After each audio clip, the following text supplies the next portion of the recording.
تمہارے پاس موجود کتاب کی تصدیق کرنے والی ہے، اور سب سے پہلے اس کا انکار کرنے والے نہ بنو، اور میری آیتوں کے بدلے تھوڑی قیمت نہ وصول کرو، اور مجھ ہی سے ڈرو۔ وَآمِنُوا بِمَا أَنزَلْتُ، اس پر ایمان لاؤ جسے میں نے نازل کیا۔ تفسیر صراط الجنان میں ہے، یعنی اے بنی اسرائیل کے علماء، اس قرآن پر ایمان لاؤ جو میں نے اپنے حبیب علیہ الصلوۃ والسلام پر نازل کیا ہے، اور وہ تمہارے پاس موجود کتاب تورات و انجیل کی تصدیق کرتا ہے، اور تم اہل کتاب میں سے قرآن مجید اور میرے حبیب علیہ الصلوۃ والسلام کے سب سے اولین منکر نہ بنو، ورنہ جو لوگ تمہارے پیچھے لگ کر کفر اختیار کریں گے تو ان کا وبال بھی تم پر ہوگا۔ نیکی اور برائی کی ابتدا کرنے والے کے بارے میں ایک اصول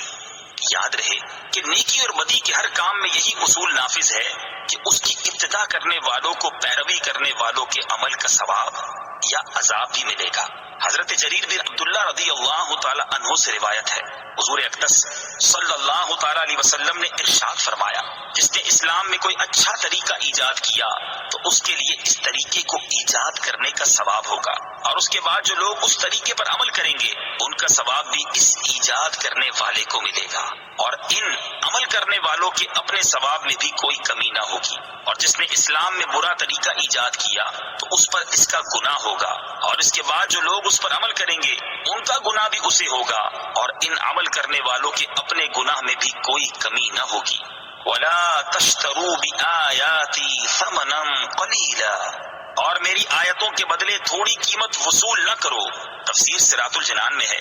اس آیت میں دنیا کے حقیر و ذلیل مال کے بدلے اللہ تعالیٰ کی آیات بیچنے سے منع کیا گیا، اور یہاں ان آیات سے توریت و انجیل کی وہ آیات مراد ہیں جن میں حضور پرنور صلی اللہ تعالی علیہ وسلم کے اوصاف و علامات کا بیان ہے۔ قرآن پاک کی یہ آیات ان یہودیوں کے متعلق نازل ہوئی جنہیں اپنی قوم سے نذرانے اور وظائف ملتے تھے، اور انہیں ڈر تھا کہ اگر قوم کو معلوم ہو گیا کہ تورات میں محمد مصطفیٰ صلی اللہ تعالی علیہ وسلم کی یہ نشانیاں بیان کی گئی ہیں تو وہ ان سرداروں کو چھوڑ کر محمد مصطفیٰ صلی اللہ تعالی علیہ وسلم پر ایمان لے آئیں گے، اور یوں ان کے نذرانے بند ہو جائیں گے۔ اسی کو فرمایا جا رہا ہے کہ دنیا کے قلیل مال کے بدلے اللہ تعالیٰ کی آیتیں بیچتے ہیں۔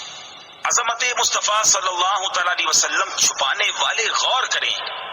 اس آیت اور اس کے بعد والی آیت سے معلوم ہوا کہ یہودی علماء اپنے باطل مفادات، نفسانی خواہشات اور جاہلانہ توہمات کی بنا پر اپنی کتابوں میں موجود ان آیات کو چھپاتے تھے جن میں نبی کریم علیہ الصلوۃ والسلام کی عظمت و شان اور ان کے اوصاف بیان کیے گئے، اور اگر کبھی کوئی آیت بیان بھی کی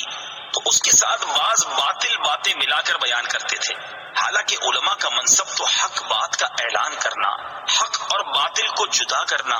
مالی و ذاتی مفادات کو دین پر قربان کرنا اور دین کا محافظ بننا ہے۔ یہودیوں کے بیان کردہ طرز عمل اور علماء کے منصب کو سامنے رکھتے ہوئے ان لوگوں کو اپنی حالت پر غور کرنے کی حاجت ہے جن کا حضور پرنور صلی اللہ تعالی علیہ وسلم کی عظمت و شان بیان کرنے کے معاملے میں سلسلہ کہیں اور ہی جا کر ملتا ہے۔